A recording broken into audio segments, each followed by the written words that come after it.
Here we are at chapter 15, the final chapter in the book, looking at contemporary trends and jazz as a maturing art form. As we go down through, we've still got some charts that try to use words to identify things that will help you put music in a particular category. That's very hard to do, but we've tried. And here's the playlist that you should be familiarizing yourself with in preparation for the oral portion of the final exam. And here's our required listening for chapter 15. 8 pieces, 44 minutes.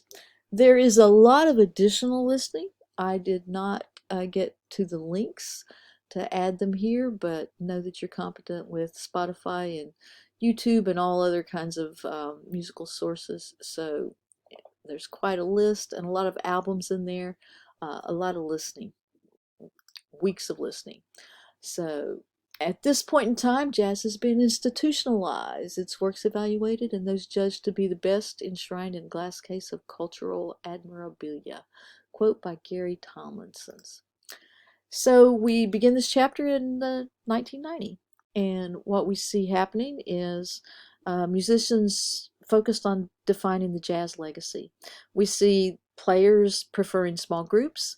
We see jazz being driven by improvisation. We see kind of a revival with the music being dominated by bop, really.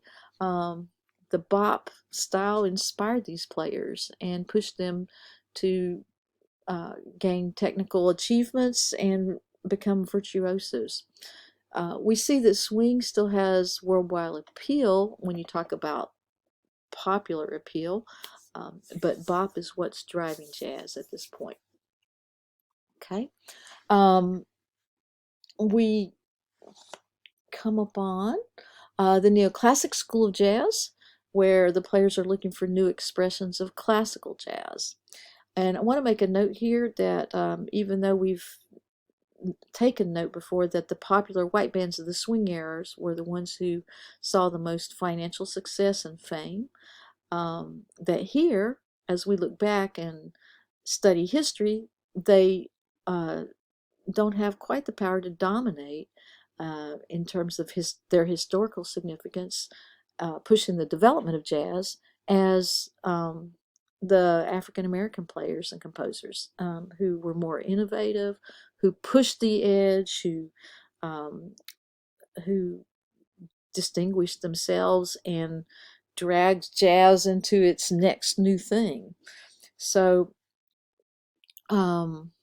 just wanted to make a note of that, and also that by now jazz has moved a long way. It's gone from the red light district to Carnegie Hall to the classrooms into the university and across the world. It has a place, and it's going to maintain that place. It is popular. So jazz has actually become an art form.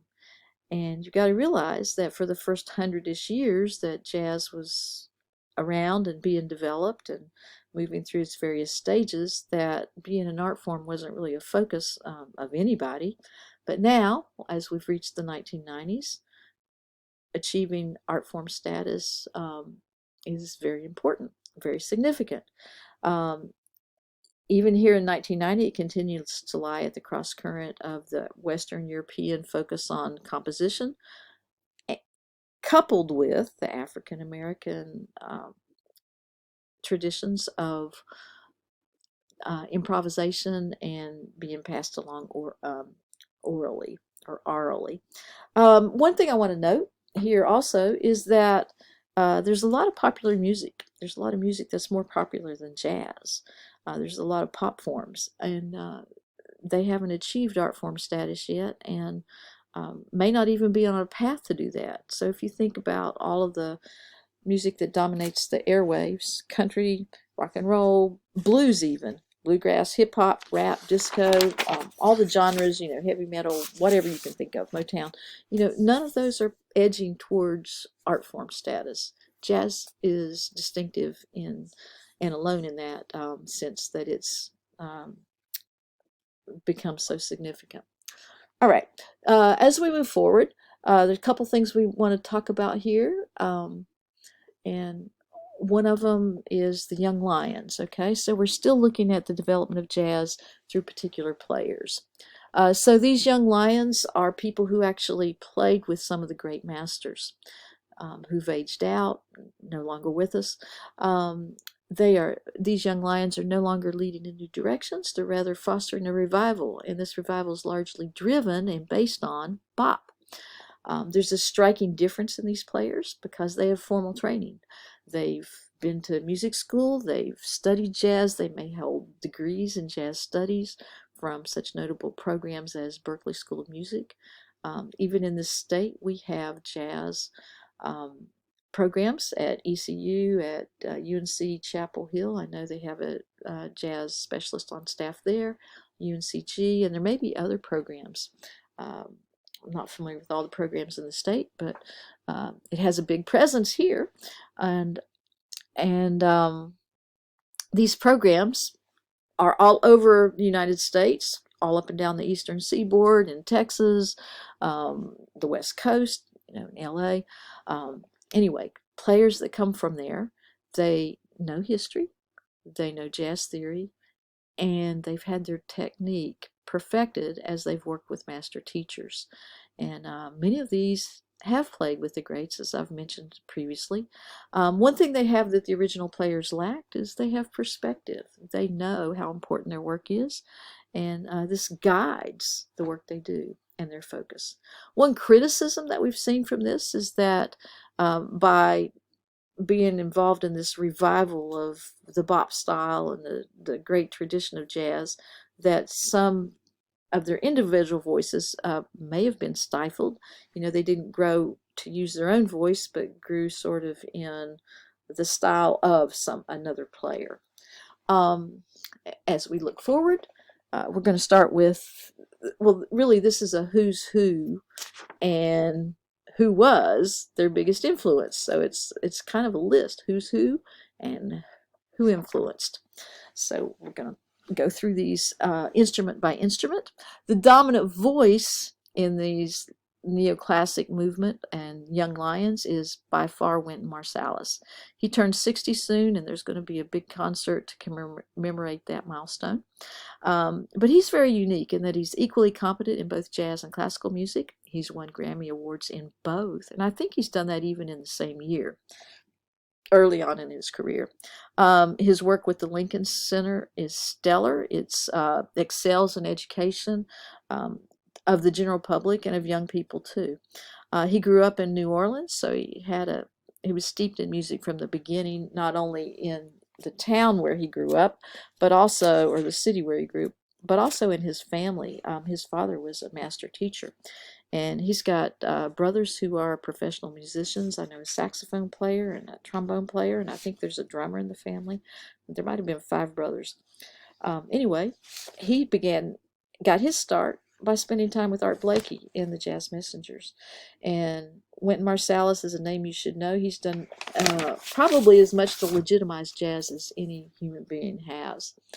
Going down to these trumpet legacies, Wynton Marsalis is head and shoulders there, but we also see Terence Blanchard, who writes film music with Spike Lee and was influenced by Clifford Brown. Nicholas Payton was influenced by Louis Armstrong. Roy Hargrove has won Grammy Awards, and he has shows a lot of Cuban influence in his music. John Faddis is Dizzy Gillespie's heir, and Wallace Roney is Miles Davis' successor. Moving on to the saxophone legacy. You have to see the saxophone as the richest instrument in jazz. It's considered the voice of jazz, really, and it's certainly one of the main features of jazz. And one thing that distinguishes a big band from a classical symphony orchestra is that the orchestra doesn't have saxophones, and that's a main feature of a big band. The dominant voice in the saxophone world is Charlie Parker, also known as Bird, and his direct legacy, or his direct lineage, the line that connects bebop with mainstream, was Joe Henderson, Dave Liebman, and Phil Woods. But now that we get to the current day Young Lions, we start out with Joe Lovano, who played with many of the greats. And his body and soul was very distinctive in placing him on the map. He was very influenced by Coleman Hawkins. Jane Ira Bloom comes out of the tradition of Sidney Bechet, and she plays soprano sax. She also dabbles in how paintings and music influence each other. Kenny Garrett has a very spiritual style, and his music is highly influenced by Miles Davis and John Coltrane. Joshua Redman is out of the school of Coltrane. James Carter is probably the most versatile and most flexible of these saxophone players, and he was highly influenced by all of the sax players, but also non-sax players like Thelonious Monk, Duke Ellington, and Clifford Brown, the trumpet player. Kamasi Washington is also an accomplished saxophone player, one of the young lions influenced by John Coltrane, and he likes to play reggae and fusion. The piano legacy is what we're going to just tackle next. It's the only instrument that has the distinction of being able to play melody, harmony, and rhythm at the same time, which makes it the perfect instrument for soloing, for trios, for chamber music, for big bands, for anything really. It began influencing jazz in jazz's earliest era, back when boogie woogie was just coming to be, ragtime boogie woogie and the blues. Its first early master was Art Tatum, and then came the bop players, who all distinguished themselves. Thelonious Monk, Bud Powell, Errol Gardner were the first group of that, then followed by Bill Evans, Oscar Peterson, Dave Brubeck, Lenny Tristano. And then we see the new group, Ahmad Jamal, who favors the trio and has his own restaurant. We see Herbie Hancock, who was very heavily influenced by Miles Davis. He likes to play all kinds of things: fusion, mainstream, R&B, commercial music. He's very versatile that way. Keith Jarrett is perhaps the best soloist in this group, and he's Berklee trained. Brad Mehldau is influenced most by Bill Evans and plays very introspective. And here's just get your eyeballs on these different people, personalities. We next turn to the evolving mainstream of jazz. So now it tends to go towards avant-garde and straight ahead, hard boppers, and there's more interest in a fusion of jazz styles. Some of these people are John Zorn, who plays tenor sax. He has a compositional approach with a variety of groups, from solo groups to quintets to tribute bands. Dave Douglas showcases electronic sounds and dabbles in fusion, avant-garde, and he likes early Miles. The Bad Plus redefines the trio. They still have your piano, bass, and drums, but they work independently, improvising in one framework. Then we go on to the big band legacy. Okay, I have to move really quick here, but the big bands of the 20s and 30s and 40s performed well into the 70s, 80s. So that's Duke Ellington, Count Basie, Woody Herman, and all these bands continued under different leadership: Mercer Ellington, Frank Foster, Frank DeBerry, and these were called ghost bands. But then there were also all kinds of really successful bands like Stan Kenton, Maynard Ferguson, Gil Evans, Ray Charles, Dizzy Gillespie's band, Les Brown, Harry James, Buddy Rich, Tex Benique. And then when you get to today's, you see people like Thad Jones and Mel Lewis, Toshiki Akiyoshi and Lou Tabakan, Don Ellis, Doc Severson, Quincy Jones, Louis Bellson, and on, Maria Schneider, Gerald Wilson. There's more.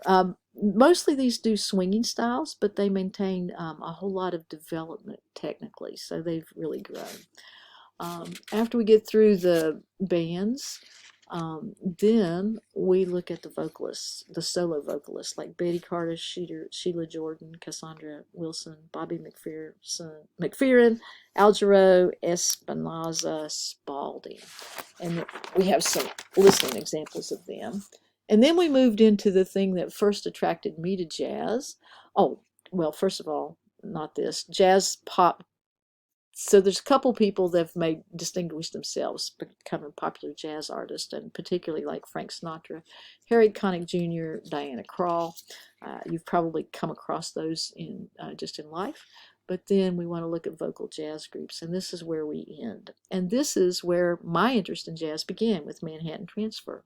But you should familiarize yourself with New York Voices, Take Six, and this 1950s group, Lambert, Hendricks, and Ross. And that's a wrap.